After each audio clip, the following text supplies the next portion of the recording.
thank you so much for listening to the podcast. In the first segment, we talk about so much. We talk about the women's national team. We talk about the men's national team, Gold Cup, a little bit of everything. Oh my God, we also have an unboxing. We have a lot of unboxings, and we have defectings. That's right. And we talk about my new tattoos. And in the second segment, we are joined by Meg Linehan of The Athletic, who is currently in Paris and is Skyping in to talk to us about everything that's going on at the Women's World Cup. We talk about all the drama, all the goals. All the baguettes. All the baguettes, okay? So all this and more today on the Cooligans! Hey, this is Alexi Lawless. There is nobody in U.S. soccer that is more important than the Cooligans. Yeah, baby! Yes, let's go! Let's do this. I'm hyped up. Woo! Let's go. Yeah, you know, the BT Wars were lit. Oh, yeah. The baby came out. The baby, Lil Baby was there too. Lil Baby and the baby were there, confusing everybody. Okay. You know, they sound alike. No, they don't really sound alike. No, one's from North Carolina, one's from Atlanta. Yeah, but it's just like really. To us Northerners, y'all sound alike. But to them, they don't like it's completely two different languages. Exactly. Yeah. We're like 40 miles away from each other. How could we possibly? My cousins live up there, and I see them every week. How could we possibly sound the same? Yes. Welcome to the show, everyone. Hello. Welcome to our hip hop review. That's right. We're going in a different direction. That's right. Skirt. Stay in gully. Not about soccer. No, of course we're a soccer podcast. Welcome to Skirt with Christian Alexis.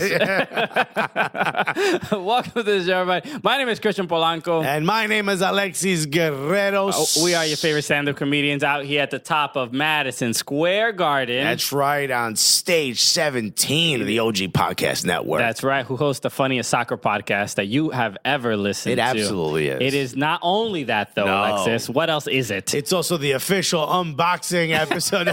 It's the gulliest, but also... Yes, okay. We are the gulliest soccer podcast in the world, but now we've officially become... Doing unboxing is quite gully, okay? Yeah. And now it's getting to a point where we're getting bombarded. I think people are sending us stuff just to hear us unbox stuff. They're so fascinated by hearing unboxings. They don't even want to watch them. They don't want to watch it. They'll see it on Instagram, right? We put them on Instagram. But for the most part, people just keep sending us People stuff. just keep sending us so many things, and we appreciate all the illustrious gifts. For everyone who said we sold out, no, we didn't. Because we're not accepting money, we're just accepting gifts. Okay, it's but we will gladly sell out, right, Christian? without a doubt. Okay, Hell yeah. Bribes are welcome. Absolutely, almost more than conversation or friendship. Okay, we learned it from watching FIFA. Okay, Yeah. we didn't come up. We didn't invent this. Oh, we can't be out here Sepp Blattering a little bit. Okay, Jack Wagnering. I don't know if you know this, but Sepp Blatter adopted us. Yeah, okay? that's right. Yo, you think Christian shouldn't have an apartment just for his cats? Okay, well then you're gonna have to talk to my dad. Okay, have some respect. All right, and keep in mind that I call him Dad now. Yeah. Sepp, R.I.P. Chuck Blazer. Okay, he does have a tattoo of Chuck Blazer on his chest. Hell so yeah. You gotta show respect to the OGs. And I shave my stomach hair just to his beard. Okay, I'm glad. Act like I won't. I'm glad we get this imagery of your body. Yeah, that's right. Right, so that's The what majestic. That's what this show's been missing for so long. Yeah, it's just a full visualization of what I look like under my clothing. All right, so we're thrilled about today because we have a bunch of stuff to talk about. We have things to open. We got great guests. We have great guests. Meg Linehan is here from The Athletic. She flew in from France. And just then, to be here, then she's going back. all right, she took a Uber plane. The Concorde. Remember that? That's right. Yeah. Who had that? So there was some people. I think it was Concorde Air. No, I don't know. Was it Virgin Airlines? I can't don't know. remember. I forgot. Norwegian. Yeah, But right. she Skypes in and joins us to talk about the Women's World Cup and everything that's going on over there. And we have When's the Tesla plane coming out? When's the Tesla plane coming out? Yeah, why doesn't Tesla have a when plane Elon yet? Musk stopped smoking weed on Joe Rogan's show, I think. He's getting musky in here. We're trying to get a Tesla Airlines going. Have you heard about the Uber helicopter?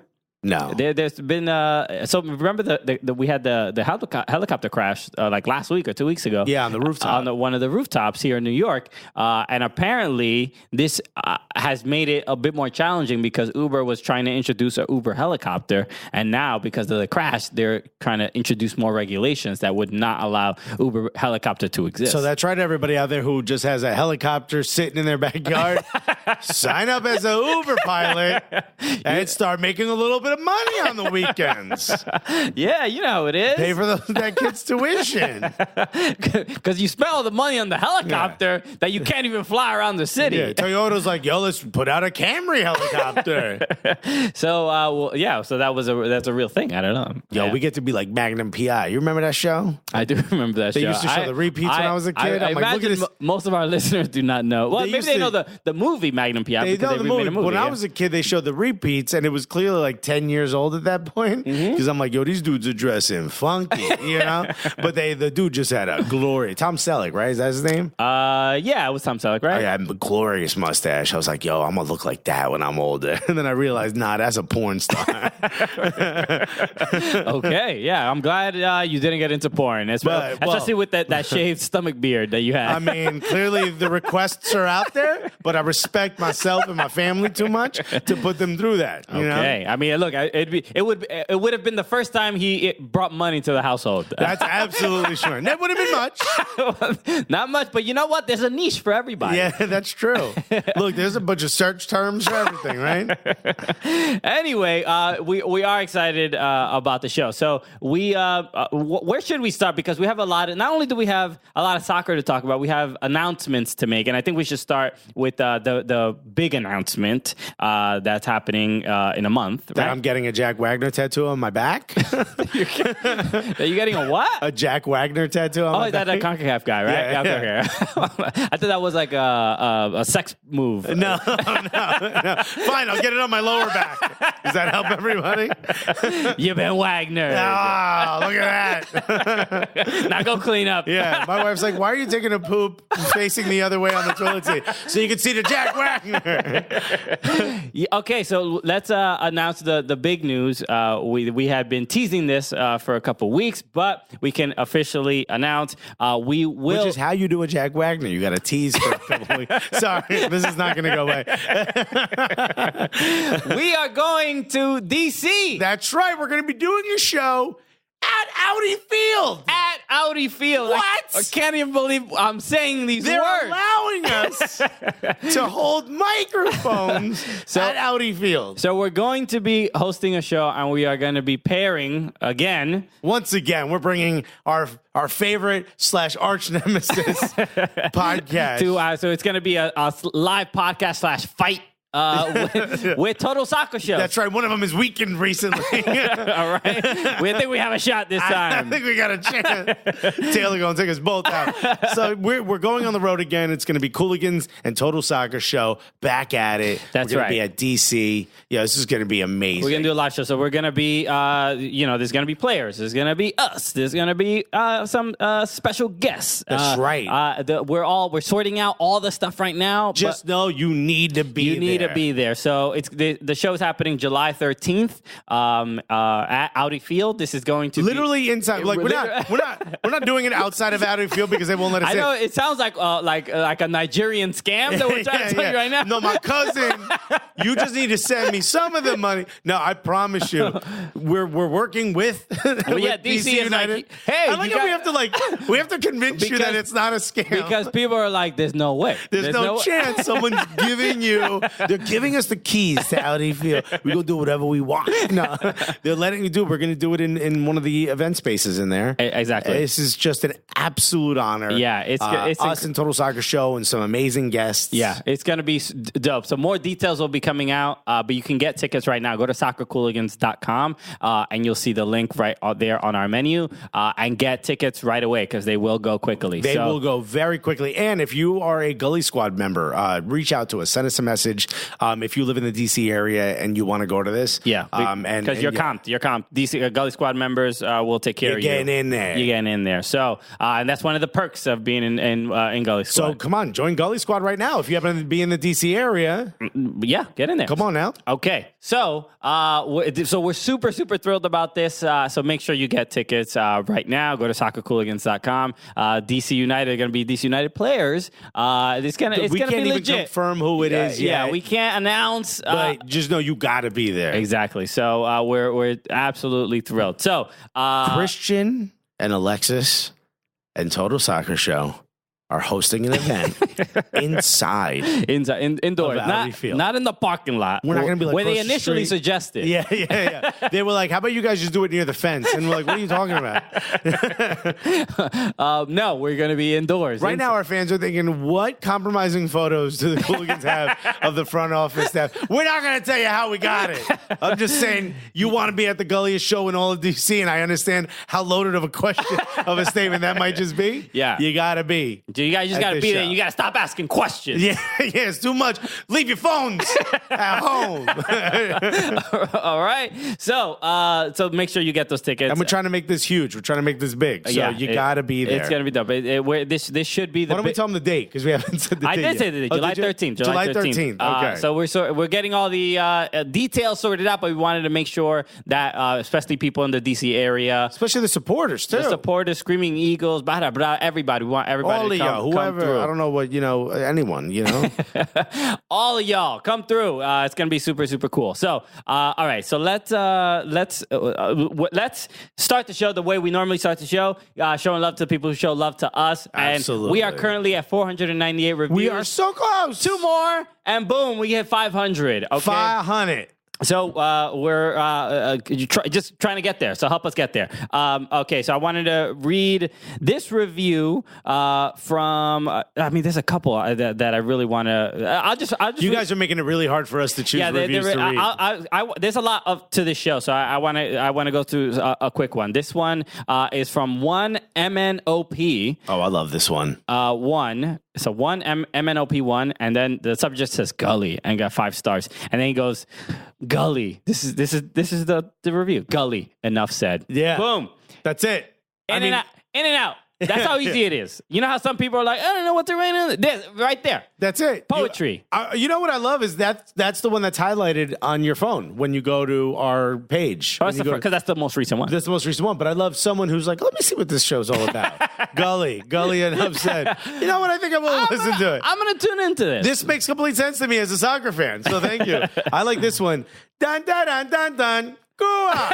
This is from Nestor Valle. Gave us 5 stars, but he said, shouts to me for writing the most, only 6-star review for the best soccer podcast out there. I give the extra star because the fact that they don't rock suits, sports jackets while recording. Now, son, we don't. And then he gave us 6 stars. He wrote 6 emoji stars. 6 emoji stars. So we'll take it. All right. So some people are really going out of their way to give more stars than the allotted, just What's 5. gullier than that? There's nothing gullier than that. Shouts to you, Nestor. Nestor's like, rules? Yeah. How many stars? No. We're doing a little bit more. We're going to do some extra stars. And shouts to Patrick Stan, who said, you better bring out that sad trombone again, because Cuba has been taking so many L's. There's not enough room for these L's, okay? We're at negative 21. Well, a 7 upside down is also an L. Okay, so. That hurt. I'm not going to lie to you. We have taken the most amount of L's possible, but I will say, so it is a bam, bam, bam, bam, Cuba. It is that, but 4 players have defected, so bam, bam, bam, bam, bam. Okay, they're having a little bit of fun in America now. Yeah, baby. Calling up Ozzy Alonso. Yo, can I stay with you, my guy? I'll make the cafecitos. So, all right. So let's start the show there with the Gold Cup, and a lot of people may not be watching some of these. There's too much soccer happening. There's a lot of soccer. This is the off season for most people. But if you're not an MLS. Some people focus on the U.S. men's national team during the Gold Cup, but Cuba's in there, so clearly we have a a larger priority right now. And also, I know Cuba 1-0 against Honduras. Look, let me just. I don't even know why. Can we take over that? I think that's disrespectful to them. Yeah. I'm pretty sure they're their own country. Also, somebody pronounced it on the thing Curacao. Is that how it's supposed to be? No, that is very wrong. Yeah, I'm like, what is happening? Curacao. It's Curry. It has the little line under the C. It makes it look like a little baby G. Baby G, you saw him at the BT Awards. He was one of my favorites. One of the best. I mean, rode it on a horse. I mean, shouts to him. You know what's weird? I was watching the BT Awards, and my girlfriend had family over, and they're all white people, right? She's white, so you would expect the family to be sure. But it was weird how they had never really watched the BT Awards before, and it was funny. You don't say. A group of white people? But it was funny seeing them, just seeing white people watch the BT Awards. I mean, which could be its own show. That's probably a YouTube channel of reactions, white people's reactions. Yeah, and it was like, and it was filled just a bunch of women with Oakleys on the phone with the cops. I don't know. I think they might be grilling. But it was funny sort of seeing them sort of like react to black excellence, because that's what the show is. The BT Awards are the time to show black achievement and black excellence and all this stuff. And it was Did they keep looking at you like, huh? Why are you in there? The Cooligans pretty great. Get in there. It's like like a visceral sort of reaction to it, as opposed to being like, oh, this is cool. It was like they were joking about this, but it was like a little bit of like, it's weird to have like, we couldn't do a white entertainment show, which is like, that is not the issue. It's called the Country Music Awards. What are you talking about? It's called every other show, every other award show. Country Music Awards. There's like two black people per decade. It's amazing to me how when like people of color do a thing that's only for people of color, white people feel attacked. Yeah. They're like, what is... Hey, wait a minute. How am I excluded from this thing? Again, I'm going to call the cops. for not getting the Evite. Yeah, how dare I? Fascinating. But yes, it was actually a very good show, the BT. I usually watch like the highlights, but I was like, watch it. I'm like, I mean, I was on Twitter during most of it, and I felt like I watched the whole thing. Yo, Tyler Perry was dropping bars. Yeah. This Lil Nas X, they had came in. Billy Ray Cyrus. Billy Ray Cyrus at the BET Awards. He has been accepted by the black community. Remember Dave Chappelle had the racial draft? Oh, that's right. Yeah, Billy Ray Cyrus. We didn't think it was going to make it. We're going to trade Miley for Billy Ray. Yeah, Miley goes back. Billy Ray, you're in. So what I love about that is they gave Lil Nas X such an issue about being on the country charts. They took him out of a lot of country charts. Yeah. Here's Billy Ray Cyrus going, we'll go to the other side. Yeah, and now they have the most popular song in the country. Poppin'. And he just put out a new single called Panini. That's right. And he stole a piece of it sampled from... This is okay. You always have this issue. They sample and you think they steal. You know that they pay them for that? Yeah, I know. But here's the thing. It's to me, it's like, he took something from another song. It's like, do something a little bit creative. Because he's a Twitter dude. That's my problem with it. He's a dude from Twitter who's not a prolific rapper by any means. But I'm like, there's Nas and there's Lil Nas X. They're very different. Pretty much gap. I don't mind the whole steal. Look, sampling is awesome. That's my era that I love, right? But I'm just saying, like, you got to kind of prove you know how to be a rapper now. You had a monster hit. To who? Who do you got to prove it to? To me. To the Gully of Soccer podcast. Not even nearly a requirement anymore. You have no idea the willpower I have not opening these boxes right now. Let's talk about soccer again. Yes. And discuss... Curacao. No, let's talk about Cuba, right? So they lost... Why are we talking about they lost... They lost terribly, yes. Every step of the way. But... They lost to Canada. A lot of people do not... What do you... Is that like... You say like that's embarrassing. How dare we? No, they're friends with Goa. They're fine. Yeah. I mean, they were just losing everybody. Okay. So that's... I think a lot of people don't really know about this. That's why I really want to talk about it. And we probably should have highlighted with a Cuban person, right? Let's not talk about it. How's Dominican Republic doing in the Gold Cup? All right. All their players are still part of their country. I know that. Well, maybe they shouldn't be. But I believe David Ortiz wants to defect. Yeah. So leave the girl, David. So Cuba played in 2 games so far, but already, and this is... Did you hear Paul Versi's bit about I did hear about David Ortiz. He's all right. That's a good bit. Sorry. Watch, look up Paul Verzi. He's a very funny comedian. He just says he was sleeping with a drug lord's girl. He's like, I'd be afraid to finger a Yonkers bookie's daughter. I mean, I'm Dominican, so that's offensive. Yeah. So do not talk about David Ortiz. So, Paul, we're going to have a problem going forward next time More I see like him. Big Papal. You know what I mean? No, so Cuba did play in 2 games, but already in their terrible losses, they lost to Mexico. Mexico. Acuña just destroyed them. I think that was 7-0. Antuna, you're talking Acuña. Who are you talking about? Isn't that the guy from Galaxy? Uriel Antuna, not Acuña. Right. Whatever. Anyway, I thought he had the. So so Cuba in the end, both of these losses after the first game, they already reported that I think 2 or 3 players had defected. Right. And now we're at a total of 4. So it seems like because they're embarrassed by the losses. It's got nothing to do with socioeconomics, social political. So this is a very common thing if you do not follow CONCACAF much. Cuba, they have a decent soccer team and they make it into the gold. They've been I think this is like the 10th or 11th time in the Gold Cup, and this tends to happen. And this tends to happen for a lot of baseball players that play games in like Mexico. Yeah, as soon as they leave the country, they tying together bed sheets. They defect. I mean, Yasiel Puig famously had this story, like going to Mexico. From a trip, like from a baseball trip, and then he ended up taking a boat and getting to Mexico. So they defect and they apply. Ozzy Alonso defected. They defect and they apply for asylum. And Cuban. See, this is what was interesting. Ever since the U.S. During the Obama years, when they sort of rectified or had some they started to normalize.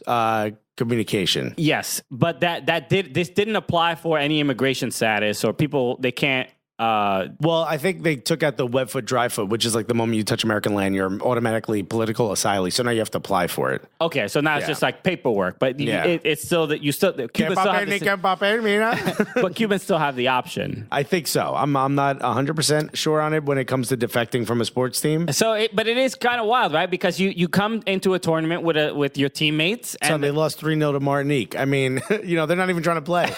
They're just like, how about this one? They lost 7-0 to Mexico. 3-0 to Martinique, and then they lost 6-0 to Canada. Yeah. So, but at this point, they don't have 7-0 to Canada. They don't have enough. I mean, not only is it demoralizing. I think all the goalkeepers might have defected. What is this? What could a Cuban like? Who wants to be a Cuban coach or player or like? Forget all of that. Here's why I wanted them to be in the Gold Cup so they could defect. That's literally... This is them winning the trophy. That's fine. The confetti goes up every time a player leaves the hotel and no one chases them. I don't care. It doesn't matter. Defect. Please, get a meal. Find out what seasoning tastes like. Learn what toilet paper feels like. I'm sure some of them are just happy to be in the hotel. They're like, oh, my God. Yeah. Air conditioning. Okay. Who cares? Go, run. Hopefully you can get your family out of there. Hopefully enough people do this where they have to change because there's no one left living in Cuba besides the politicians. And no one's there to make money for them, hopefully. Okay. And then we could just get, my family could be normal and everyone could just be normal. We could travel back and forth. And maybe before I'm 90 years old, I can finally just travel there without having to lie and say I'm Dominican or Canadian or something else. Yo, nobody's going to believe you Dominican. Bro. I was like, oh, you go, okay. Don't you even? You gotta come up with some. You gotta come up with some other Latino. No one's gonna buy it. What part of Dominican Republic? Havana. Oh, you know. You never been? You just don't travel like I travel. I mean, shit. All types of stamps on my passport. So that is basically the scenario. And Cuba, whenever. That's why I wanted the Dominican Republic to get in there. Oh, so the Cubans would have to stay? You racist? Okay, because they could field a full team. That's why. Because Cuba can't right now. We started with a full team. Okay, but they just... Anyway, shouts to all the Cubans who defected, baby. Okay, we'll see you in MLS soon, dog. Hell yeah. Yo, Charleston Batteries, line up. So, let's...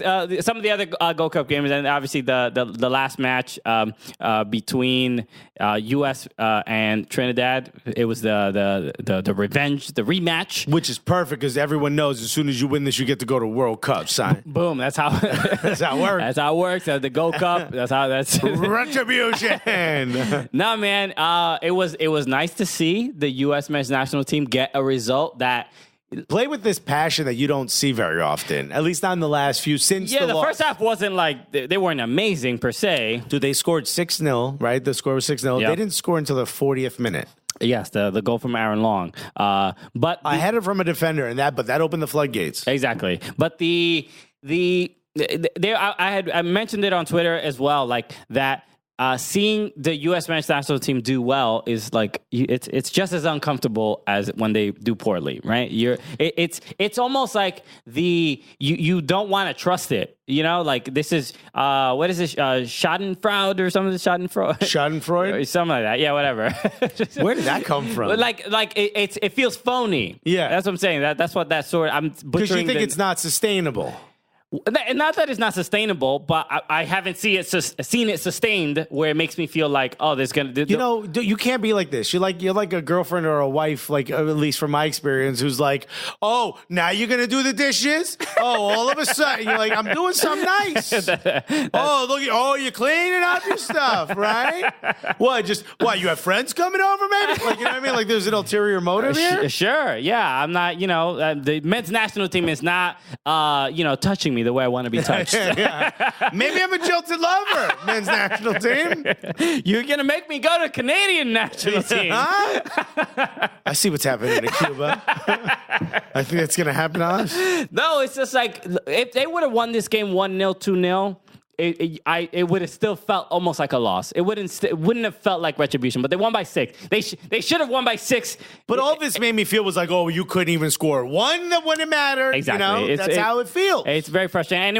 And Trinidad basically was a very similar team from the one in 2017. Yeah. So you would. But I think the big difference is obviously a new coach, a new system. Zardes looking unbeatable up front. But I think, honestly, a big part of it was Christian Pulisic coming in and saying, like, yo, he's got a bit of a chip on his shoulder. He's got that $72 million contract he needs to prove. He's a year or two older now. Like, he's a bit more mature in that sense. Like, I kind of feel like this is good. This is like he needed this so we could see this player. I agree. He's out here bodying dudes, man. He's nutmegging everybody. This is what you want to see. Exactly. And he has to be. He is the best player. He is playing for Chelsea. He's the leader of the team. Now that's it. Like whether I don't know. Michael Bradley could be like the general on the field. You play for Chelsea, 72, 73 million. You're the best player. That's Son, it. That's it. It doesn't matter. You don't have an option now to be like, oh, look how good he is. You better be. Exactly. So, and you sort of did see that, even though he wasn't, he didn't score till later, but when Trinidad basically just had nothing left in the tank. But just that, I don't even know if it's necessarily leadership, but there has to be, even though he's a kid, he has to be like a much more influential figure and more of a leader. He can be a kid, but he's got to be the man. And he might have to step on people's toes. He might have to be like, yo, Bradley, sit down. All right, I'm talking right now. Yo, why don't you go put some sunblock on that skull? Okay, because it's it's reflecting a little too brightly and it's hurting my eyes out there. Also, Daddy's not here, so why don't you listen to me right now? So. But I think the big shock from this game was really the brace from Jesse Zardes and just seeing him. The almost hat trick? Almost hat trick. I feel like the brace would mean more if he didn't miss 2 shots directly in the same run of play. Oh, sure. Right after to get the hat trick. I mean, here's the thing. Everyone's like, Zardes looks actually amazing. Greg Berhalter, picked him up for a reason. Yeah. The guy was at Columbus, yeah. The guy was was becoming a defender in Los Angeles Galaxy, and here he is starting up top for the men's national team. What a weird world we live in, okay? But he seems to be doing well. And the one thing that I've read a bunch of other people who are smarter than me at soccer, right, which is, again, children all the way through adults, they've all said one thing. It's like, Zardes will frustrate you as a fan, but from someone who watches the game tactically, when it matters most or at certain important parts of the game, he seems to understand exactly where to be. And he has good spacing and good timing. Yeah. And if that if that's all we get out of him, maybe that's not going to work against the Croatias and against the Germanys of the world, but against Trinidad and Tobago and against some of these other countries that aren't as developed in soccer, that's good enough for me. Yeah, if that means he scores 2 easy goals, score 1,000 easy goals. Yeah, do just be a Frank Lampard, which is just trash, garbage goals. Banging him in off the chest and off the thigh. You could create a low light video of Frank Lampard goals. You know what I mean? And that'll be fine if that's what you end up doing. And that's totally fine. Because even I think it was he took one off the noggin and it went in the last game. Yeah, last game. But the goal that I don't remember which number goal it was, but the header cross from Nick Lima. The pass, it was beautiful to see Jazzy Zardes and that awareness and movement. As soon as Michael Bradley makes the pass, Jazzy Zardes is already it's almost like he has like a homing beacon with like the ball. Like he knows exactly where to be. He knows exactly where Nick Lima will possibly put the ball. And he's like, oh yeah, the wind is, no one else moved.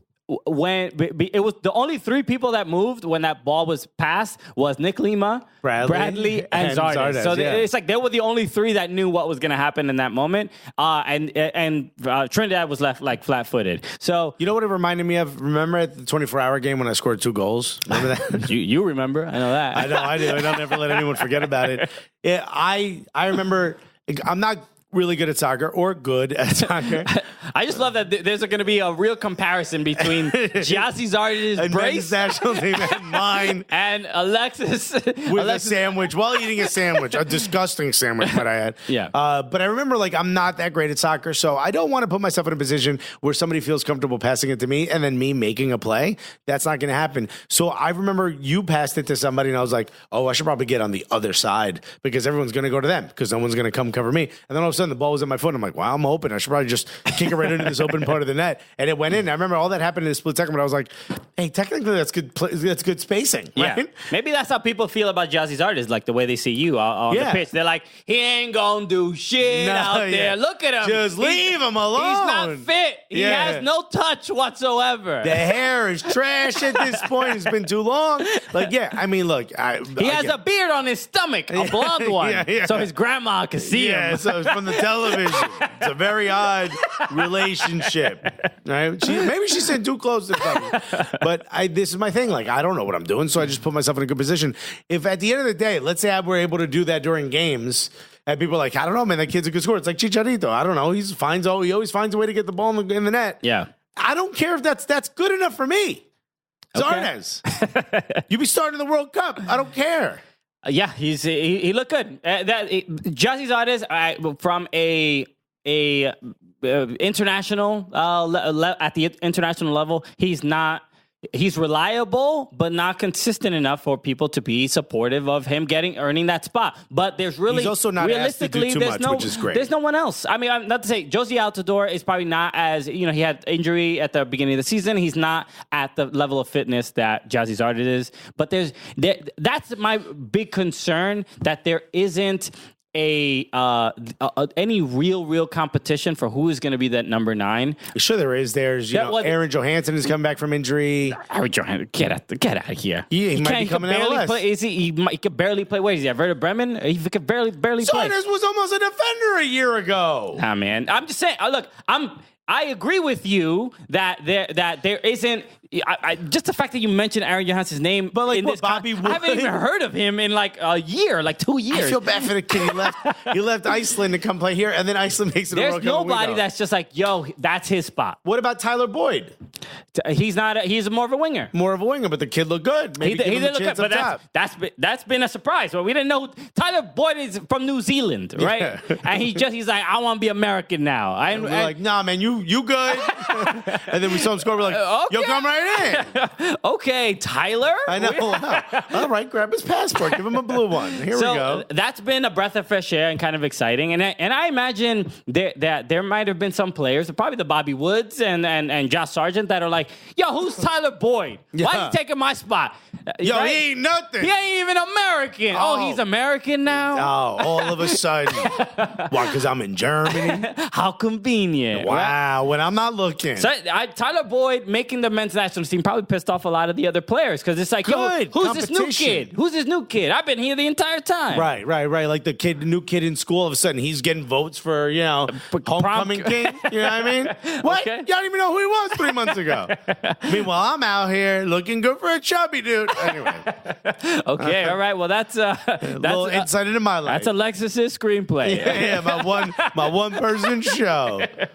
So there's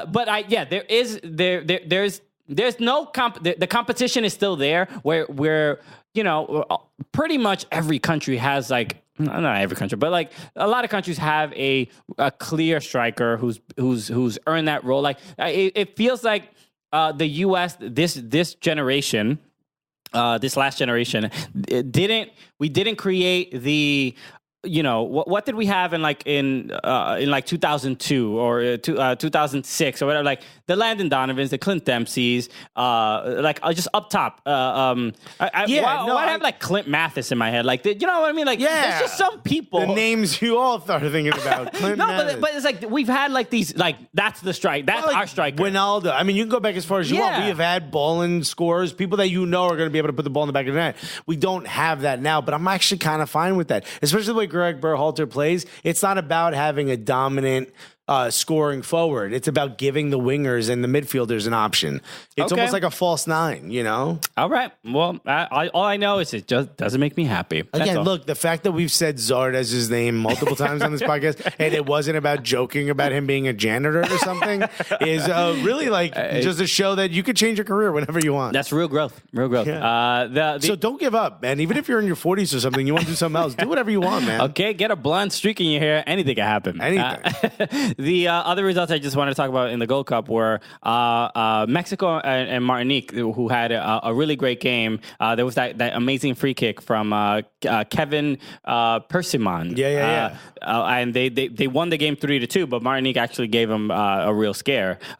Which at the end of the day, if you're Martinique, you're like, that's what you go out there for. You want to make it a close game, and they did. But overall, Mexico does look like the best team, and I frankly, I would be surprised if they do not win this tournament because I'd love to see U.S. versus Mexico. That'd be great. It would be entertaining. And then the other result that was amazing, Haiti and Costa Rica. Haiti at Rebel Arena, they win against Costa Rica, and everybody knows that's Costa Rica's home field. Yeah, but also Matt Haitians in Jersey. That's it. Yeah, it was full of Haitians. It was beautiful to see. It was amazing. I wish I was there, dude. So they win 2-1, and Haiti for the first time is at the top of their group. They win their group and move on to the knockout stages. That PATH train on the way back to Brooklyn must have been litty. I mean, if it even left, because I think it became a party train. Hell yeah! There's a bar cart on the PATH. But it was awesome to see, and Haiti has been really, really entertaining throughout this Gold Cup. We were watching them through the CONCACAF Nations League games and stuff like that. But they've been amazing. So Derek Etienne, obviously of the New York Red Bulls, leading that charge, and a team that I don't think they may not be knocked out in that first round. You know what I mean? Like in that first game. They could cause some trouble, which will be fun to watch. They are a fun young team too. Exactly. Think of all the trouble that country's from since the earthquake. So you're kind of happy for them. Exactly. So we should make sure to mention our sponsor for today, SeatGeek. SeatGeek. The best. Looking out for you, looking out for us. And if you guys want to get tickets to even these Gold Cup games, we went in 2017, we were going to the Gold Cup. Right. And we had used SeatGeek to go to some of the games. That's right. But if you've never used SeatGeek before, download that app right now. It's incredible. Guess what? You're going to get $10 off your first order just because you listen to Cooligans. Just put the word Cooligans in there. Someone shows up. They look at you. They show you the 10 spot. They fold it up. They put it in your pocket. They pat the pocket and they go, Buy yourself something nice. it's a little elaborate. Yeah, it feels like a bit much. But we got to honor their commitment to. I mean, look, a promise is a promise.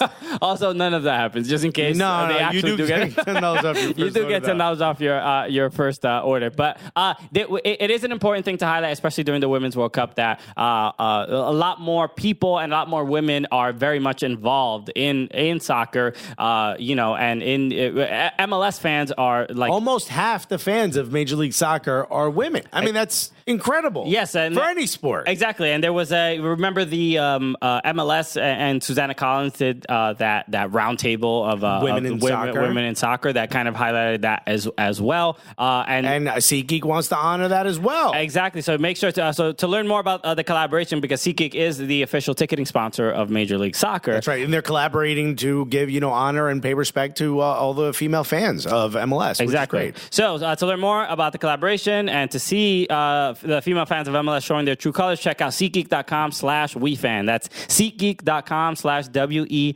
And if you want to go see some soccer in person, again, make sure you use the promo code Cooligans and you will get $10 off your first purchase to any MLS game. So make sure you do that. We've talked about this before, but they go out and find you the best possible deal. So they go across all the other websites that are selling tickets and they show you the best possible deal. So you go right on your app. And if you're in a city that has an MLS team and maybe you're just not sure if what you want to do, you pull it up. It tells you exactly what's in your area. So you could go get yourself tickets to an MLS game, get yourself bring tickets. Bring a friend. Yeah, come on. It's going to be a nice weekend. Just bring a friend. Hang out. Use that SeatGeek app for the first time. You don't want to pay for your damn friend that you barely like. Don't pay the full price. Get $10 off. And you make them buy you food. And you're like, yo, I paid your ticket. They'll never know you got $10 off. Exactly. All right. So let's talk about a couple, some of the stuff going on in France for the women's national team. Yeah, because we're going to come back and we're going to have to talk to Meg Linehan. Exactly. So we talk a lot about stuff going on with her and what she's covering for The Athletic. And how do you know that? It hasn't happened yet. I'm going to make sure I do that. Okay, cool. I promise to ask those questions. Wow. Okay, I'm not just gonna talk to her about the latest Adult Swim cartoon. Yeah. So let's talk about the U.S. women's national team real quick. The women they beat Spain in quotes. Yes, I was a little nervous. It was a 2-1 victory, two goals. A little nervous. Also had a great performance at the BET. Little nervous. Oh my god. The BET Awards. Bars on that dude. First of all, just the way he shakes on stage. Yes, he's Jewish. He has a lot of Jewish anxiety. Yeah. So that's his. That's where it comes out. That's his hook. Yeah. How to get people. And which he thought he was sick before the show. He thought he had something in the throat. So it was good that he exactly. But years of therapy have calmed him down and made him one of the best rappers. CBD oil has helped him out quite a bit. And now he's on the BET Awards. Yeah, so. well, look at it. Anything can happen, guys, if you're over 40 and you want to do something else. It just goes to show. Zardes and Lil Nervous. Those two should be your inspiration. So the women, 2 goals from Megan Rapinoe came from penalties. Both from penalties. Which is just ice in your veins, man. That's right. It's a cold woman. Okay, yeah. She's dealt with a lot of pressure and a lot of criticism. She's like, yo, I got this. Exactly. I'll be all right. But it was interesting because that second goal, Alex Morgan was lining up to take it, and then there was Rapinoe mushed her. She did do that. Yes, we did. I was like, yo, that's wild disrespectful, Rapinoe. Yo, that's Alex Morgan. Maybe don't do that. But can't hey, mush Alex Morgan. But no, that did not happen. But the Alex Morgan does line up, and then there was the VAR check. There was Spain doing what Spaniards do. Taking siesta, taking a little cat nap away, in front of that ball, not letting her kick it. But no, they kind of was arguing with the ref and doing all the stuff to take as much time. Maybe get Alex Morgan a little nervous. That's right. And it was interesting to you see Alex Morgan, and then she was like, I don't know exactly who made the switch. I think it was from the coaches, if I'm not mistaken. They told, or maybe they discussed it amongst themselves. But Alex was like, maybe I am a little uncomfortable after waiting sort of this long. I maybe got a little nervy, and Megan Rapinoe stepped up and buried it. But my main Which takeaway, is also a good tactic, right? Like the goalkeeper is finding out, hey, Alex Morgan likes to kick the ball here most of the time, blah, blah, blah. Last game she did this. All that information that they collect on these players. All of a sudden, Rapinoe comes up. I haven't talked to anybody about what Rapinoe's going to do. No, but Rapinoe took a penalty from the first one. But I mean, it changes everything. You know of course. Yeah, because even it might psych out the goalkeeper as well. Yeah. Like having you try to ice me, I'm going to ice you. Okay. With the iciest of all icy. You got ice with a Smirnoff. Oh, not a Lima. So the... Zima. I think it was the word I was looking for, not the capital of Peru. Anyway. I thought you said Zima. I said Lima. Not surprised. Not surprised. That I made a mistake. First time for everything, folks. My main takeaways from this game were how comfortable and confident Spain was. Jennifer Hermoso, which I love that name, straight up baller, and she capitalized on Abby Dahlkemper's mistake. Right. Put some pressure.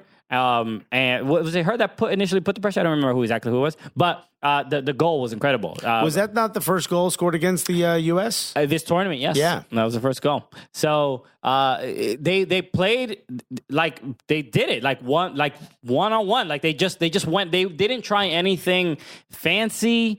They were just like, yo, we're gonna just put a body on them, make it difficult. And I was really, really impressed with how good on the ball Spain was. They so many people were saying Spain was just the better team. It just so happens that women's national team sort of gutted it out.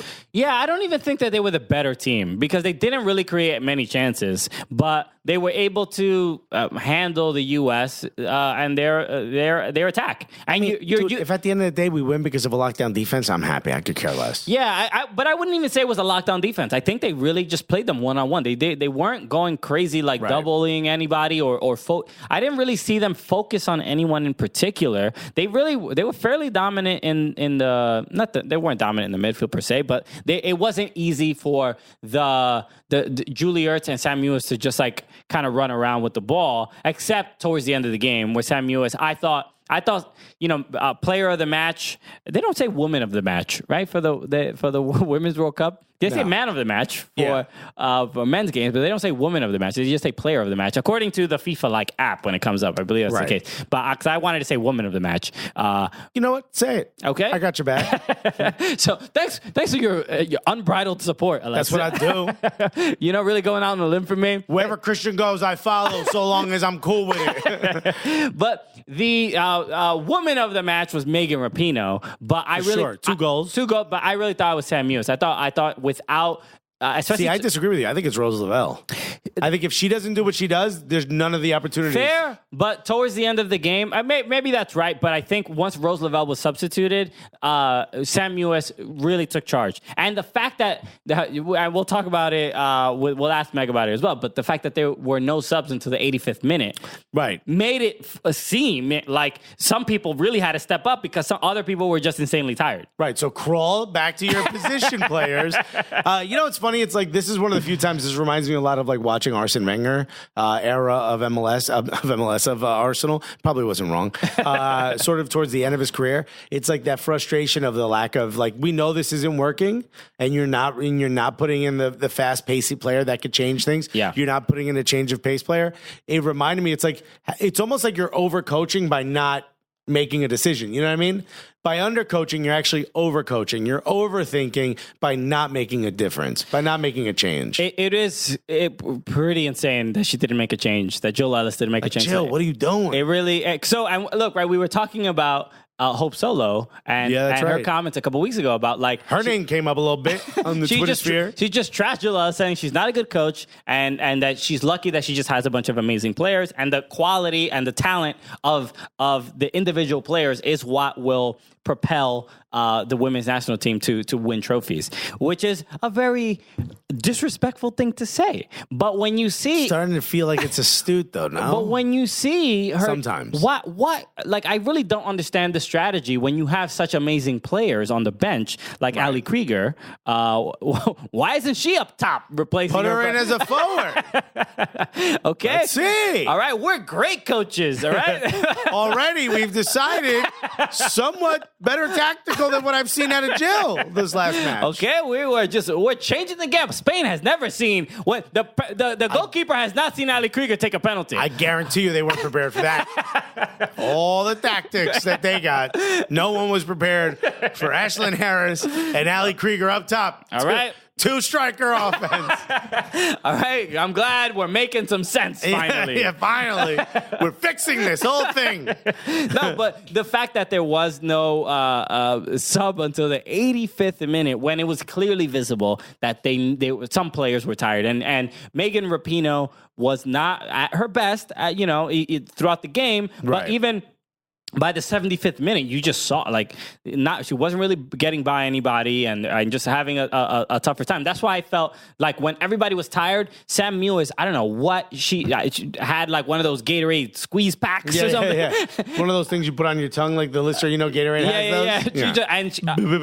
Either everyone else got tired or she just found this new energy because she was the only one, in my opinion, that was really able to hold on to the ball. And she's just like physically stronger than a lot of the players that were trying to like get the ball off of her. And it's helpful to have a player like that, clearly. Yeah. But I think she actually gained a lot of power when she mushed Alex Morgan. I don't know why everyone's doing it, but they're really picking on her. I mean, geez. I mean, she might as well have, because Alex Morgan was getting fouled quite a bit in this game. It was the hack of Morgan. Yeah, that was the move. And it was crazy because nobody got a yellow card. Right. She was literally, I mean, you could read Everybody took shots at her. No one did enough to you get could a read yellow. her lips during the game. She was like, she's like telling the ref. And it's so interesting because I think we're sort of making this joke when we were a part of the Soccer Girl props video, right? And you know how in one of the scenes you were screaming at the ref and making a big scene, yeah. And Carly, the girl, she came up to you and said like, "Hey, stop being so emotional." Right. And I almost feel like there's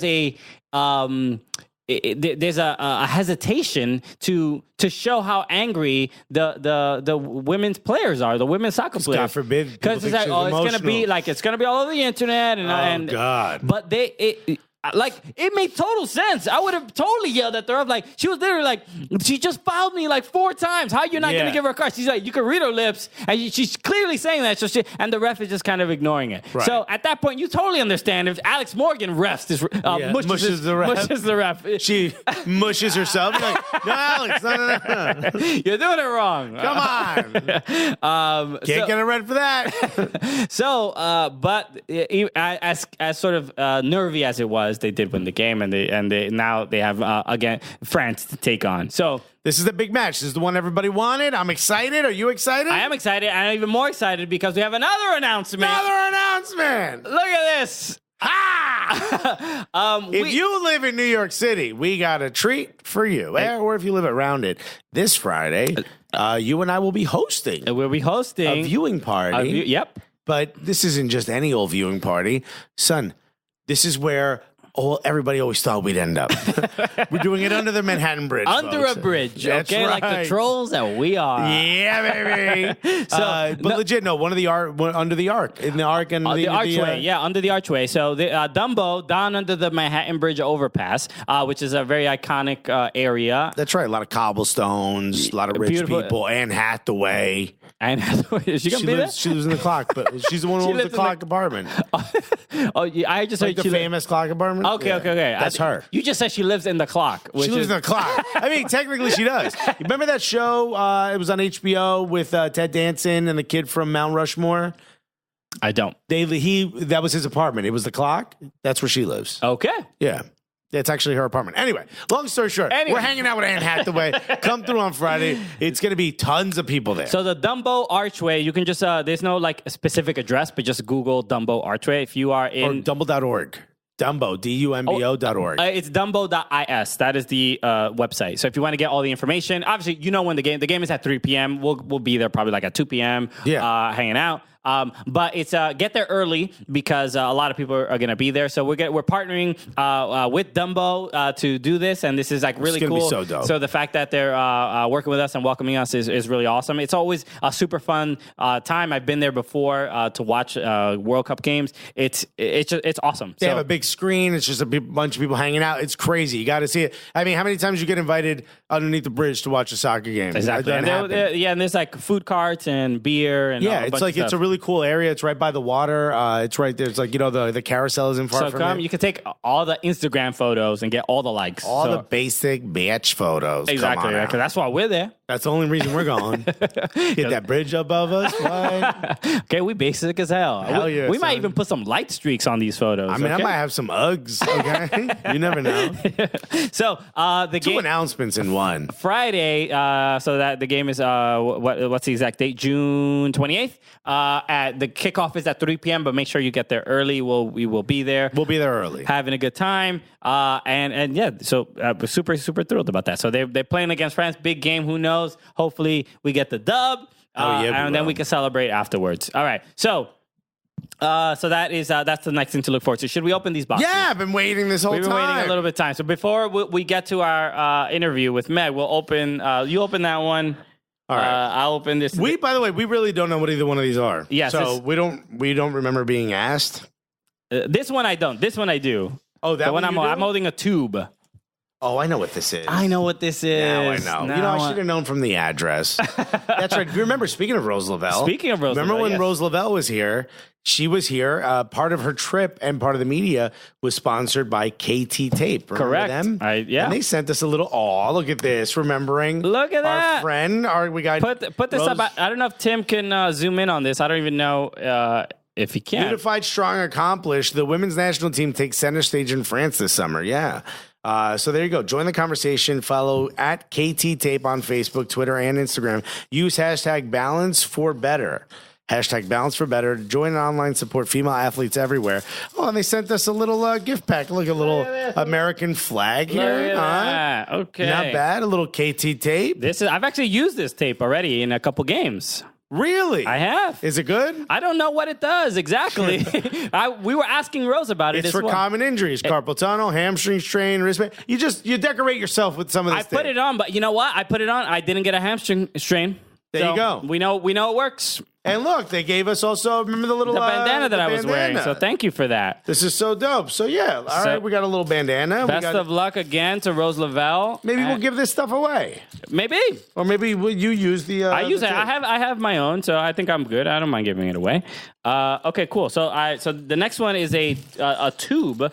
This is from, I know who this is. This is from Ed Eberhardt. He is an Atlanta United fan. He's also a Gully Squad member. So thank you for the Shouts to all the Gully Squad members out Ed, there. Appreciate it very, very much. Okay, let me see if I can get this out of here. By the way, the Florentine Pogba thing, so many people sharing so many nice... I know. So we're giving away the Florentine Pogba bobblehead that we mentioned last week. And...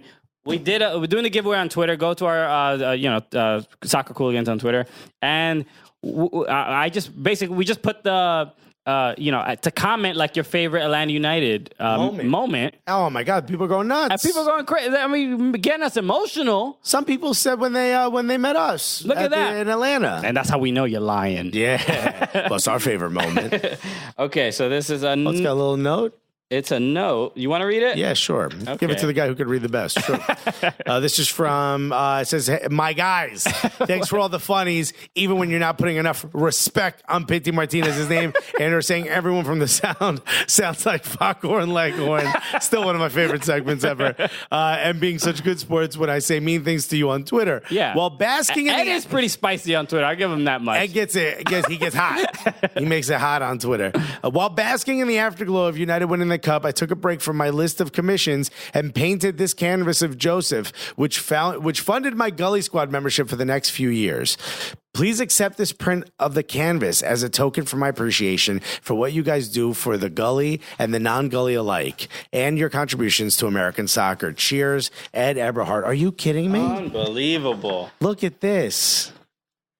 Look at that. I mean, I hope you guys are watching on YouTube and or on social media and you get to see this. I mean, don't break it. Jeez, Christian. All right. Yeah. Look at this. This is absolutely gorgeous. This is dope. It looks almost like graffiti, right? Yeah. It's like a Banksy. Yeah. Almost like it's like a silhouette of Joseph Martinez, and then the sort of the five stripes sort of colors in dirty paint or whatever. Yeah, this is dope. This is really cool. This is really, really cool. It's so wild that we have fans that are this creative. You know I didn't know what I mean? we had talented fans. Yeah, man. I thought it was just a bunch of dudes playing dice, listening to us talk soccer. This is so cool. Thank you so much. And keep it spicy on Twitter. Yeah, we appreciate it. That's what we into. We like getting roasted. Exactly. We don't mind. We have a good time with it. So, Ed, thank you so much. This is incredibly kind. We're going to go find an OTB and hang that up. You know what I mean? This is what we're going to do. This is Gully. It's what it deserves. And shouts to KT Tape and Rose Lavelle. Thank you. I mean, the level of kindness we've received the last couple months has been wild. And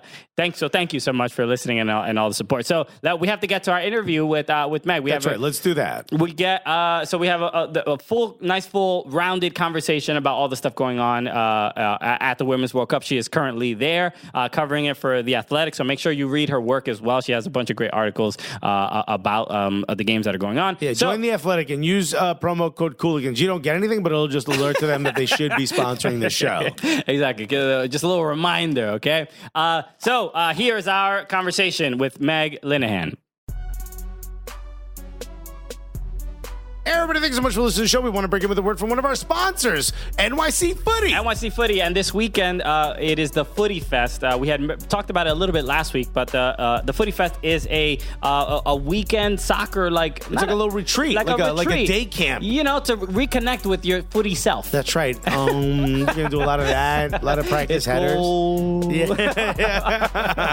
But there's now I'm gonna stay down until I get a yellow card. There's yoga. There's like a bunch of activities. There's barbecue. You get to play like a little fun little tournament on grass in the Catskills. They have a beautiful field up there. Yeah. You got to check it out. Go to nycfooty.org. nycfooty.com. But it's footyfest.org. Footyfest.org. And watch, if you live like upstate New York or in the New York area and want to do something really, really cool and unique and hang out with some cool people, go to footyfest.org. Watch the promo video for the event. It's really, really dope. It's really fun. And again, the NYC Footy people are awesome. They're great people. Yeah. The guys who run it are absolutely amazing. They're friends of ours now, and we met them just through the league itself. Yeah, exactly. So make sure. So go to footyfest.org and just check it out. And if you're not, if the festival, the Footy Fest is too much for you, make sure you can join NYC Footy and play in leagues across New York City.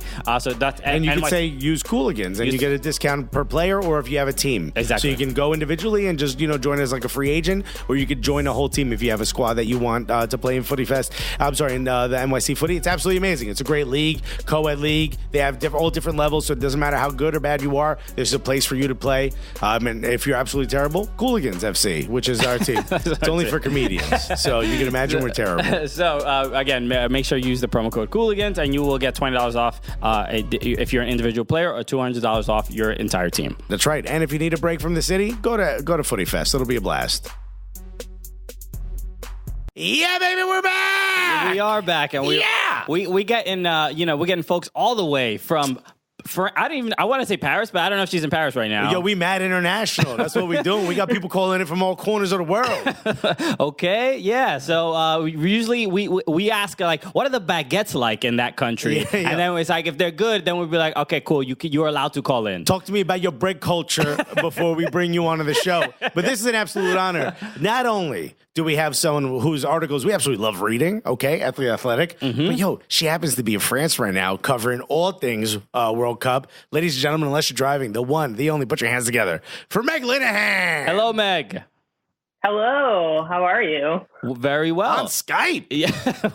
I know. This is you are now the second person who has Skyped into the show, so we're still like kind of adjusting to having this kind of technology. Yeah, the first one was Greg Linehan, and we're like, no, we hit the wrong person.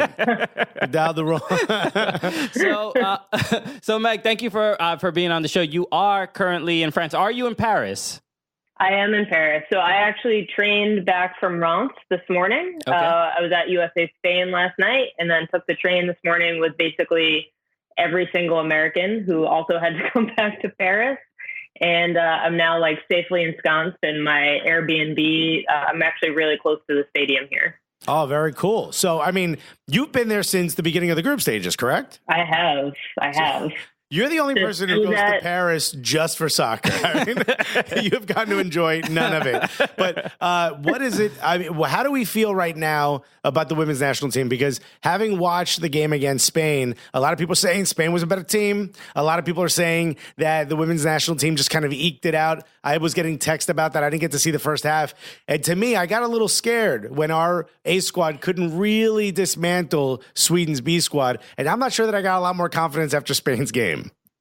Yeah, so I was actually looking. I have an Apple Watch, and I was looking at my heart rate during the game, and it was floating in the triple digits. And then towards the latter part of the second half, before that second penalty kick happened, I think I peaked at around 140 beats per minute. So I think that gives a good sense, Meg, the stress. Meg, that also might be all the buttered bread you're having. Yeah. That is true. The beurre jambon, the beurre jambon baguettes you've been getting in the mornings. Let's just say that's my number normally. 89 cents here. So, oh my God. I mean, it's ridiculous when you go. So, like, especially now that I'm in like Airbnb mode, you just go to a grocery store and the bread is, the little baguettes are 39 cents. The big baguettes are 89 cents. So really, what's stopping you? Bring us back some, Meg, is what we're going to. They only last a day. Like, you're not going to, as soon as the morning comes, it is gone. Like, I tried to microwave one to salvage it. It does not work. I'll give you a hint. Actually, you gotta just inhale it. You wet it under the faucet. I'm not making this up. Wet it under the faucet, covered in foil, and put it in the oven. That's what I didn't do oven. We don't, there's not really a lot of oven situations in the Airbnb. Well, tell George Qureshi to up the budget. What are we doing, Qureshi? GQ. I bet you he's got an oven in Tampa. I got a text from my girlfriend, who is not an avid soccer watcher, but she's definitely into it. But she did, when Spain scored, she sent me a text that just said, uh-oh, Spain just scored. All right. Okay. We're breaking through. Yeah. All right. So this is a good sign. But just in that performance, and I mean, there were so many issues, right? Because the one that stood out to me was the lack of substitutions until the 85th minute, and then all over social media we start hearing the people starting to agree with Hope Solo and her opinions about Jill Ellis. Did you get any more information about why that was the case? Why was that the strategy to not substitute anybody? So she definitely got asked about it in the press conference, and the answer was a bit of a word salad in terms of, so what her thought process is, I'm a coach who's making decisions, which, yes, there's no debate about that. And her decision making was that, okay, players might look tired, but it is my job as a coach to look at those players and try to figure out if they're going to get their legs back under them again or not. And I mean, granted, there definitely were moments that the U.S. national team did sort of look like, okay, maybe they were getting chances in the second half, right? But I think arguably the best players on the field from an offensive standpoint, Rose Lavelle and Sam Newis last night, in terms of who was getting shots in the second half, who was dribbling at the back line, that sort of thing. Alex Morgan, I think I lost count of how many times she got fouled and knocked down, and it turned into a concern of just health. And then Megan Rapinoe didn't look great. And after the game, Megan Rapinoe said, I did not have a good game. So you've got Kristen Press sitting on the bench, you've got Carly Lloyd sitting on the bench, you've got Mallory Pugh sitting on the bench. So, and the best part about where the media tribune is, where they have us all sitting, is you can't actually see down to where the players are warming up. So we're all sitting in these seats cramped in, and everybody's doing this thing. We're all just like popping up like little gophers out of the holes, like being like, okay, who's warming up? Are they coming closer to the bench? Please, God, someone please just it's nobody again. Force their way onto the field. No, they're still doing it. Okay. And I mean, this was from the second half on. Like, I expected a sub to come on at the start of the second half, and it didn't happen. So her Jill Ellis said, they got it done. I know my players. Alice Morgan said she was fine after the game. You know, she picked up that knock. She got pulled out of the Sweden game early. And then, you know, she's saying that she's fine. But yeah, definitely, it was 90 degrees. It was not necessarily pleasant weather at that game. Yeah, it's like a logical kind of decision would just be like her saying, "Oh, I know my players." Well, do you know when they're panting and tired? Like it seems pretty obvious. Are you looking at them though? Like I know you know them. It's like, yeah, I know you could text whoever you want, but are you watching what we're watching? What scares me is it seems the more I watch this team, especially the way Jill Ellis has it set up, it seems like it pretty much all rests on the shoulders of Rose Lavelle being able to transition defending into an attack. Literally, if you double her or triple her, you're done. She's done, and so is the women's national team. It feels like Spain kind of figured it out. Feels like Sweden kind of figured it out with their B squad, which really scared me. What do you think is going to happen different? Because France is the ultimate test. This is the game everybody wanted to see. Right. How are we going to win? Coach? I mean, yeah, it's definitely... You know, and I think, so the Spain game, right? I think we win it in 2019. I don't think that game is getting won in 2023, right? The time the next World Cup comes around, Spain is going to win that game. Spain scouted the United States extremely well. Like, I was at their final group stage match against China, and both Spain and China looked terrible. And then Spain turned around and had, like, a game plan, and they executed it extremely well against the United States. And that is concerning because I think France is also extremely capable of having a game plan and executing it well against the United States. The one good thing, and this is something that Megan Rapinoe brought up, is France had to play 120 minutes. The United States only had to play 90, so they do have that small advantage going for them. But yeah, I mean, Megan Rapinoe has kind of had two iffy games in a row, and I think that, you know, as much as Rose Lavelle is kind of, it feels like every single player for this team is like the live or die player. And, you know, Tobin, he's got kind of isolated in that game against Spain. I don't think Megan Rapinoe, I think she beat her right back once the entire match. So she physically beat her. She slapped her in the face. I witnessed. Yeah. But yeah, they did struggle, the wings. Yeah, it's definitely France. You know, they have a lot of weapons. And the one thing about this World Cup is, you know, arguably this is the last World Cup where the U.S. has any sort of edge in terms of number one ranking and, you know, sort of the long-lasting domination. I think by 2023 that goes away. But in 2019, no team is afraid of them anymore, especially of the big teams. I think maybe the key thing for them is, you know, we saw USA France back in January. They lost 3-1 in France. Julie Ertz didn't play in that game.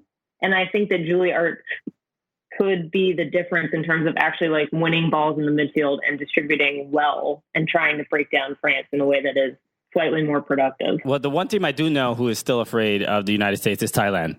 They are without a doubt have PTSD. Currently shivering. So they might struggle a little bit. Speaking of Spain, though, they did, when we had Rose Lavelle on the show, she did mention the last time they played them, that she was like, they were surprisingly good and they are getting a lot better. Especially, I think there was their center back, their middle center back that was amazing on the ball. You just couldn't get the ball like away from her. Obviously, the goal that they scored from a mistake. But the pressure that they applied, like that's where you saw that they were not afraid. They were like, not many teams are that comfortable pressing the United States, and they handled themselves well. And it's not like the U.S. women's national team is sort of foreign to winning games like that. You know, just being the more dominant defensively and sort of, you know, getting taking the chances when they get them, whether it be penalties or free kicks, things like that. So, I mean, I get that, you know, they're not going to come out and look amazing, but it is scary that we've gotten to the point now where they're like, oh, these one or two players, if they're not on their A game, they're you know, fresh for the picking. Who are some of the players on the French squad that some of the fans that maybe aren't as familiar with the French women's team should be looking for? You know, I think we've seen some really great performances so far from, and my French is terrible, so I might mangle their pronunciations of the names, but Gavin has been really incredible as a forward. Like, just their entire front line. I mean, Le Sommer has had some, you know, great performances over time and is a very known entity to this U.S. national team. But they I think also work well along the wings. They also have Wendy Renard as the center back, and there's no height advantage anymore for the U.S. national team in a game against France. Julie Ertz and Sam Ewis, I think, are both going to lose that edge that they might have if Wendy is coming up for a corner kick or, a set play of some kind. But yeah, I mean, when you look at the France roster, they're definitely I do think that these are the best two teams in this tournament still. So I think that's why everybody's kind of been frustrated about the way that this bracket works out, that we're getting this as a quarterfinal rather than a final. But to be fair, the games in Paris, it's going to be sold out. The secondary market is crazy. And, I think that we've seen, I think the key player for France, and she was the key player in the round of 16 game against Brazil, Amandie Henry, who played in Portland with Thorns FC. I think, we talk about who we live and die by for the U.S. national team. I think that's who France live and dies by in this game. I think we've got Lindsay Horan and Henri, the sort of Portland versus Portland battle that could be really fun. Okay, I'm interested seeing was it Delphine Cascarino, I believe that's her name. Yeah, because she reminds me a lot of Tobin Heath, and they have a very similar style. So it should be at the very least an entertaining game. I just hope to not have the level of the heart rate that you were having throughout that game. I think it's going to be. I think, the best thing, and I think this is what Megan Rapinoe was referring to after the game is, she wants it to be a spectacle, but I think if both of these teams just go at this game at 100% and they're just screw it, we're just going to go for it and have it be this crazy open end-to-end sort of action, this could be one of the best games we've ever seen in the Women's World Cup. I mean, of course, there's always the potential that it could be one of the worst games that we've ever seen because something goes terribly wrong. But,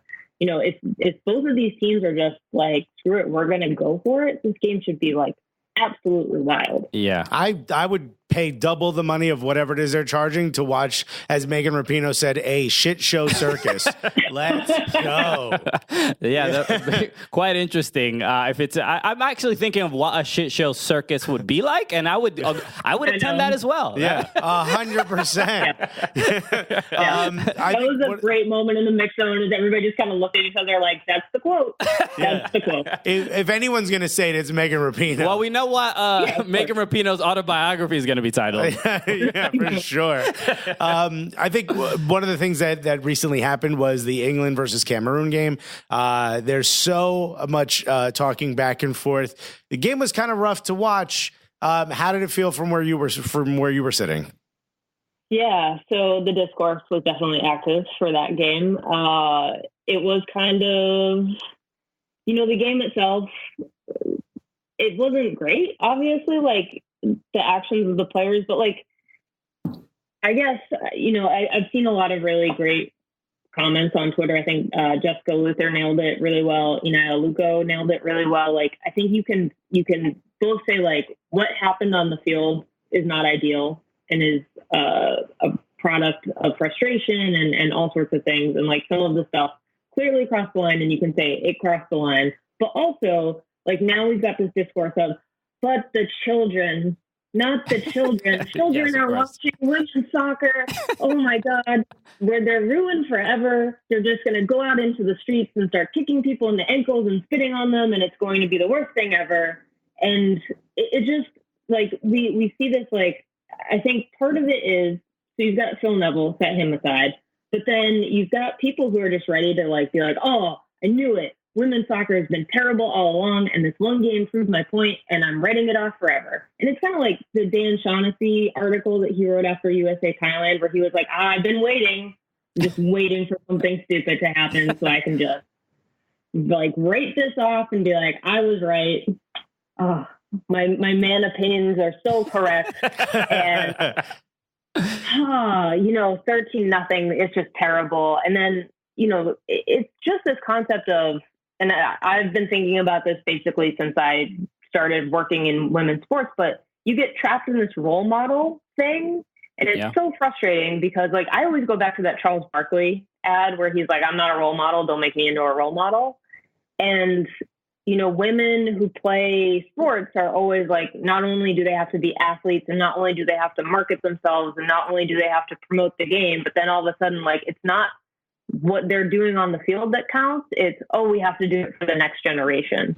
And that's where we get trapped in this, like, discourse of, like, oh, my 8-year-old child is watching and she's just traumatized because someone kicked someone. Like, yeah, I get frustrated with the same thing, because even making that example of, like, well, what are my children going to think? But it's like they're also watching, like, City Girls and Cardi B videos of twerking, and they're like, but no, or they're watching, like, guys, you know, beat each other up on the field as well. It's like, what's the difference? Like, I'm saying that there isn't, there's no necessity to have this concern. Like, parenthood is challenging, and there's difficult things everywhere, and things have to be explained. Yeah. I'd rather my kid push a ref who gets in her way, if I had one, than go out and do, you know, cocaine. Okay, so are we good now? Is everyone all right? I love the idea that they're like, well, this one game ruined women's sports forever. Yeah. Ask a WNBA player how she feels.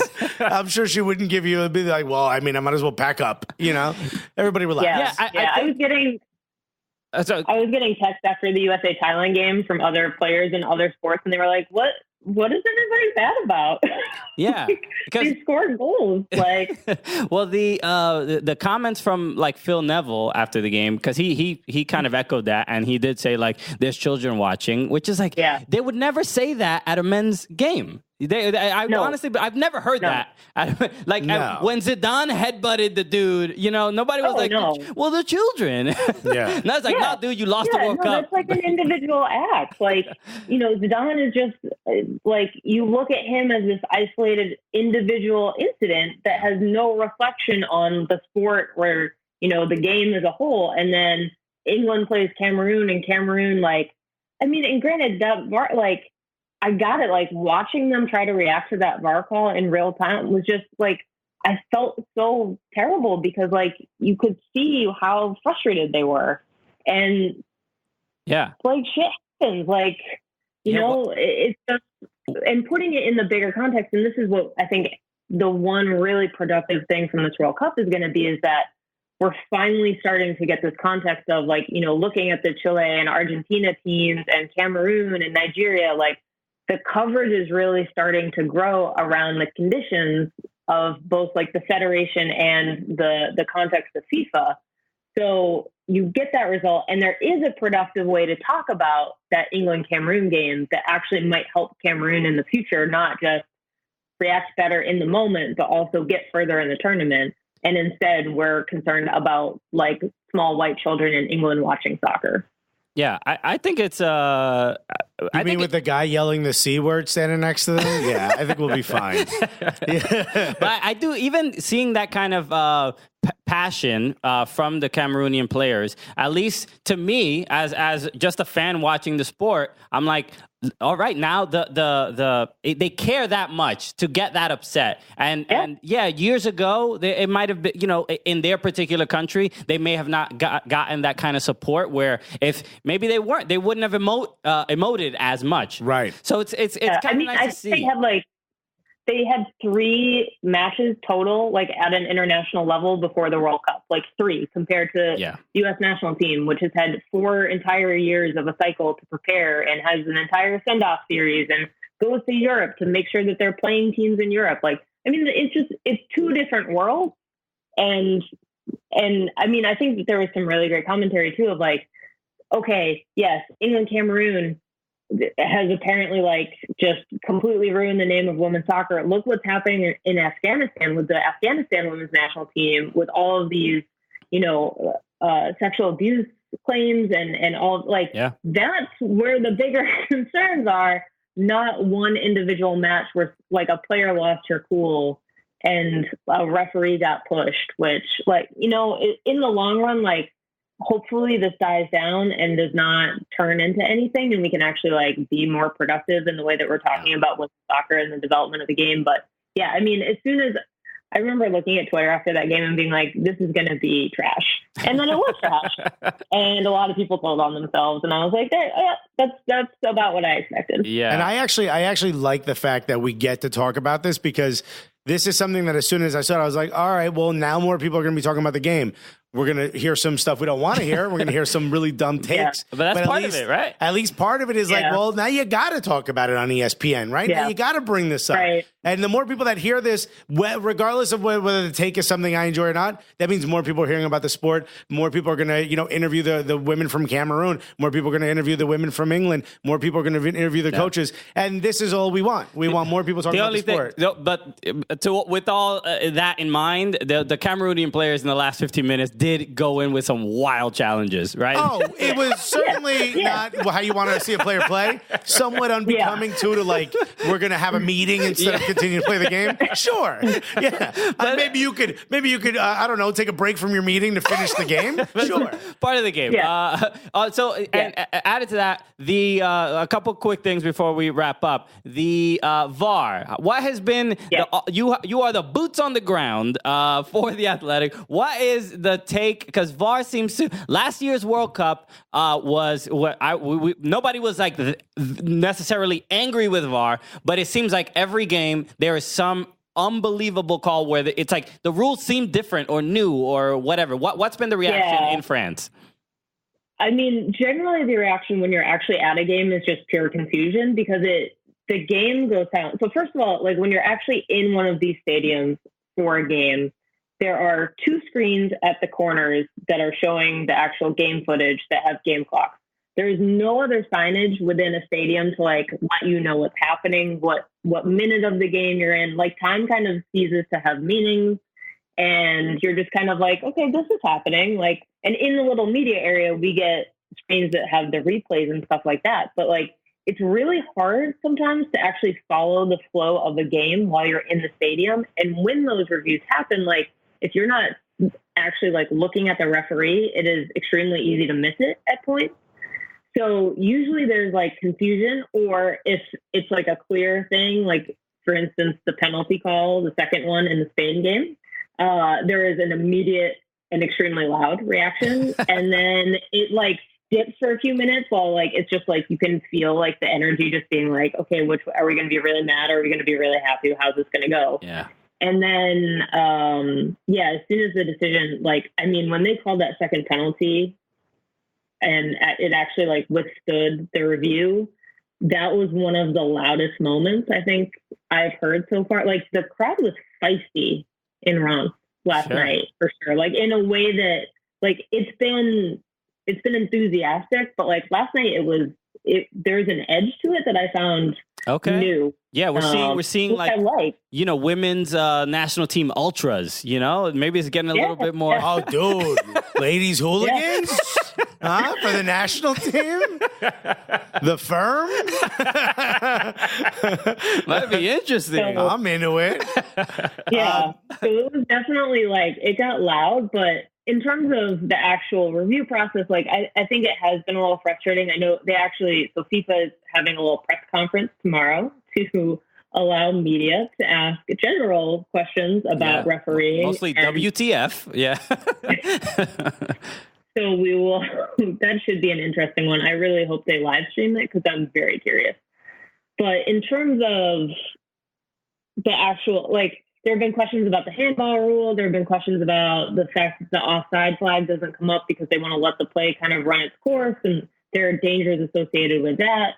There's the actual process of it. And, part of it too is that it has really disrupted the flow of the game because first, like they get the little earbud in, they're like, okay, I've got something. And then it takes them another 2 minutes to actually like run to the video screen. And then they've got to run to the video screen, watch that. And then, okay, yep, I'm still hearing things from the little control room. Got it. And then you get the decision.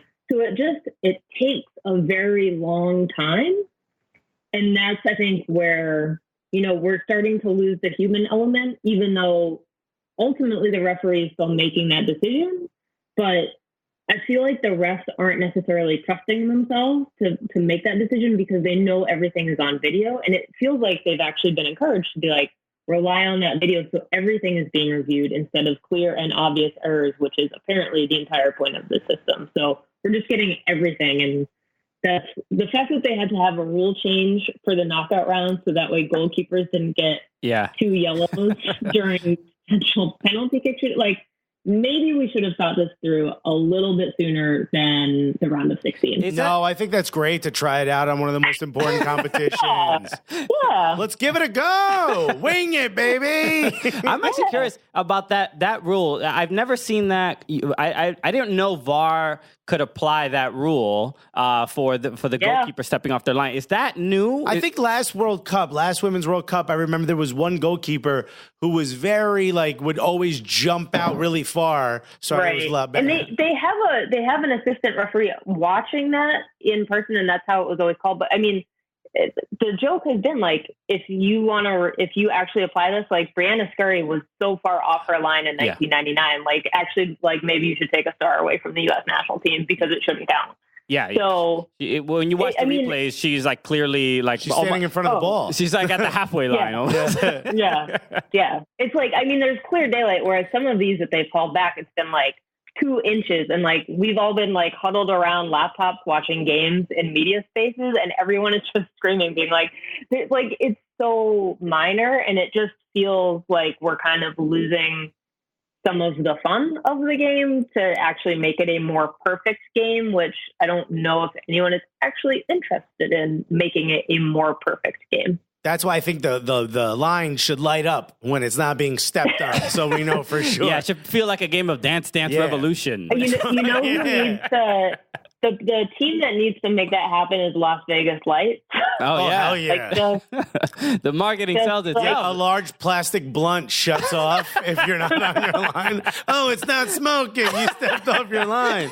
If we're being honest with Las Vegas Lights. So finally, the last thing I did want to ask, is this is your first time covering a World Cup and being at the World Cup, correct?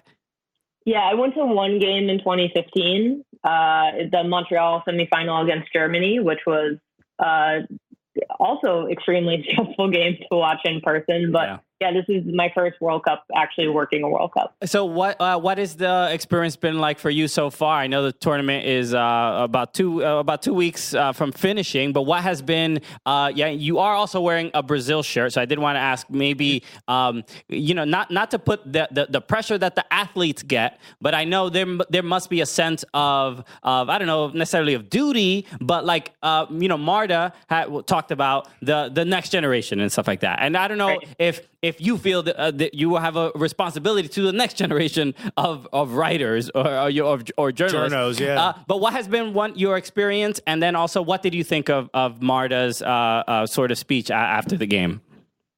I mean, I can start with that. I was crying as I watched it. Even before it got translated, just watching her having the emotion and just seeing the little tweet to be she is saying, I won't be here forever. Formiga won't be here forever. This team needs the next generation. I was already crying, and then they posted the translated version, and I was just I'm just gonna weep alone in this Airbnb for a while. I hope no one can hear me out on the street. It's fine. There's an accordion playing softly in the distance. It's a real moment in France. Your neighbor's the baguette went bad again, huh? Don't even know you're crying about soccer. Yeah. I mean, I've had the pleasure of watching her in NWSL. I got to watch her up close and personal at Tournament of Nations. I was actually taking photos on the field for a Brazil game in Connecticut, and she scored a goal directly in front of me. And I was so I'm never going to be the same human person again after watching her do that right in front of my eyeballs. That's fine.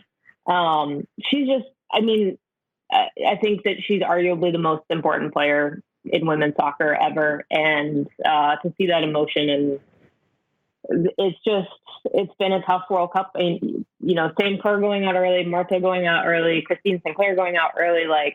This World Cup has been a little brutal in terms of actually taking away some of the best players in the world. But I think that this has been a World Cup where she's really taken a stand on the off the field stuff and really pushed Brazil in a way that she has never done so before. And I don't know what changed necessarily on the inside for her, but it's been really good to see her take that leap. I bought this jersey actually in Paris, hoping that they could customize it with Marta, because it's impossible to get a custom Marta Brazil jersey. And they were like, no, we can't do that. That doesn't happen. And I was like, all right, well, I'm still going to buy it. But yeah, she's just a one of a generation player.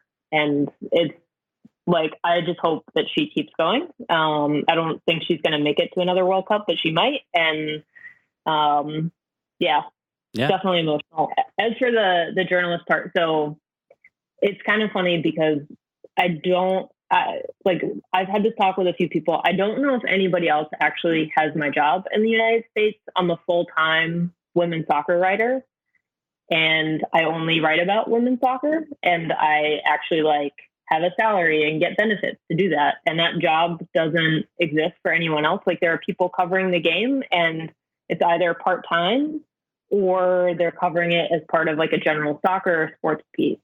And I'm just women's soccer. I'm just U.S. national team and NWSL and women's soccer. So I do think that it's definitely, I don't want to say like a pressure for me to do my job well here. Like, I'd put that pressure on myself either way. But I do think that it's definitely like a big responsibility to try to get my viewpoint across and my history with the game across. Like, I've been in this game. Like, I was a converted kid from the 99 World Cup. Like, I played soccer before that, but it was whatever. And then the 99 World Cup happened. And now I'm here in France 20 years later. And like, I've been watching games with Julie Foudy in the media hotel. Like, it's a weird journey. And, so it's definitely... We've all been there, watching games with Julie Foudy. No big deal. Yeah, we've all done that. Every one of our fans gets to do it. So here's a great story. So like the third group stage game, we were in this weird hotel that we were calling the Overlook Hotel. There were paintings of clowns near the media workroom. Like, it was just, there was an empty theater up above the media workroom that we explored. And we were like, this is haunted. It's cool. But they had a tram because the hotel actually had like two sets of buildings on either side of a little river, and they had a people mover that went from one side of the hotel to the other. And the first or second night that we were there was a huge thunderstorm, and everybody had just like brought over their laptops to work. And so we were like, we can't walk outside. We have to take this thing. And so there were like 9 or 10 of us crammed into this thing. And Julie Foudy's in there with us, just screaming like, Meg, if we die, tell my kids I love them. And I'm like, I'm going to be dying too from a lightning bolt cram in like a hotel in the middle of nowhere, France. We're both going. That's hilarious. I mean, an awesome story to go with Julie Foudy. Yeah. I mean, I know. Like, I was like, honestly, if like this is how I'm going to go, like, I'm at a World Cup. It's a lightning storm. I was trying to protect my laptop. Like, it's probably the most me way to die. Yeah, that's the most sports journalist way to die. Yeah. Survived by her MacBook. Yeah. I was just doing it to protect my laptop. That's fine. I got a solid draft in there. I got to finish it up. Yeah. She tweeted her goodbye. We're all on our phones recording it. Like, we're like, all right, well, it's going on Instagram. And if we make it to the other side, then we're good. And if not, well, everybody's going to know. All right. Well, we're going to the grave with a lot of likes. Yeah, so it's all good. We're up the gram. Oh, we just got verified because of how we died. It's pretty dope. Last question I have is, what do you think happens on Friday? What's your prediction? I am probably leaning France at this point, but I do think that if anybody's going to beat France in France, it's going to be the U.S. national team. I think whoever wins this game goes through to the final. But right at the moment, I think I like France's chances a little bit better just because, the last 2 games have been a little bit shaky, but also, I mean, U.S. national team in 2015, like, they played kind of terrible until that semifinal, and even in the semifinal, they still had moments. And for them, that's a team that can come up with big recoveries, and they don't mind having terrible wins if they're still moving along. And I think they're going to come out swinging. And right at the moment, I'm leaning France, but I still think it's really a toss-up. Okay. Right. Well, look, they don't take the trophy away from you just because you won ugly. Okay. Let's get that trophy. So, Meg, you are working on an article this week. Do you want to tell people about it? And how they could reach out and help you sort of coordinate that even a little bit. Yeah, so I've done a mailbag already here in France, but basically people send questions. I'm open to anything U.S. national team, World Cup, NWSL, general life in France so far, whatever people want to ask me about. And yeah, just you can tweet at me. I'm at It's Meg Linehan on Twitter, or you can dump them in the comments of my last post at The Athletic. But I'm taking my first day off tomorrow. Very excited about that. You earned it. Yeah, I'm really excited. Even though it's a heat wave, it's going to be 90s all week in Paris, but I'm very excited to have a day off. Cool. Meg, thank you so much for doing the show. It's an absolute honor, and I keep doing your great work out in France. Yeah, thank you. And maybe at some point I can actually see you guys in New York City. Come to the studio. You're welcome anytime. Anytime you're here. You could come to the studio, but we're still going to film you and put you on the live wall just to make it weird. All right, Meg, thank you so much for joining us. We really appreciate it. Thank you. What a great interview, huh? How awesome. Thank you, Meg, for hopping on the call. I know, she's super busy doing not a lot of time out there. So it really means a lot to us that you would take the time out to speak to us. Exactly. So, Meg, make sure you follow her on Twitter at It's Meg Linehan. That's Linehan. That's right. And she's also on Twitter as well. So make sure you do that. Follow both. Yeah. So it was good to get a nice little recap of what's going on from someone who's actually there. It did worry me a little bit that she has more confidence in France, but I think that's also from someone who's sort of really good at their job. You know what I mean? No, I really know. This is someone who actually knows what they're talking about. You know what? So I think France is definitely the. I don't think France is the biggest threat. I'll say that. I think Germany is a bigger threat than France, based on how the U.S. has been playing. But don't forget, France is at home. I know that.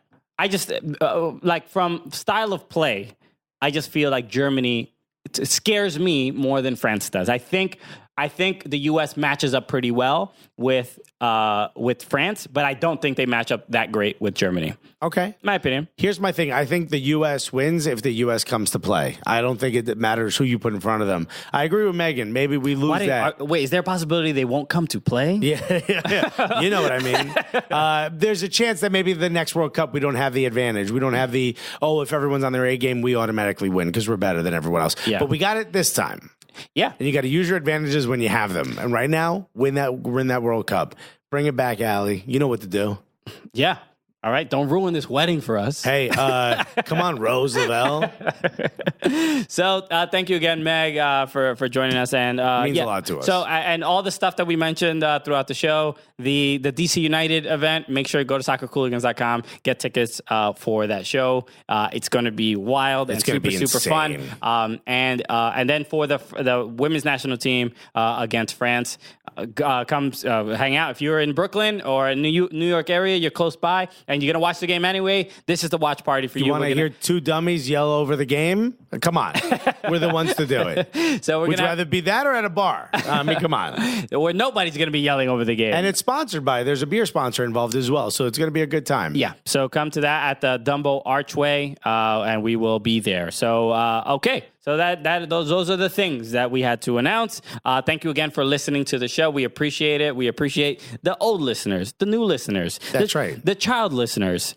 That's right. The people who don't even know what we're doing. Yeah. When we were at the, what was it? At the Open Cup game, I forgot his name, but there was a teenager. He must have been 14, 15. He was like, oh, yeah. He's like, you don't know these guys? Like he was talking to somebody else. Yeah. I'm like, all right. Okay. It was weird. It's pretty dope. It's pretty cool. I'm so sorry we've ruined your life.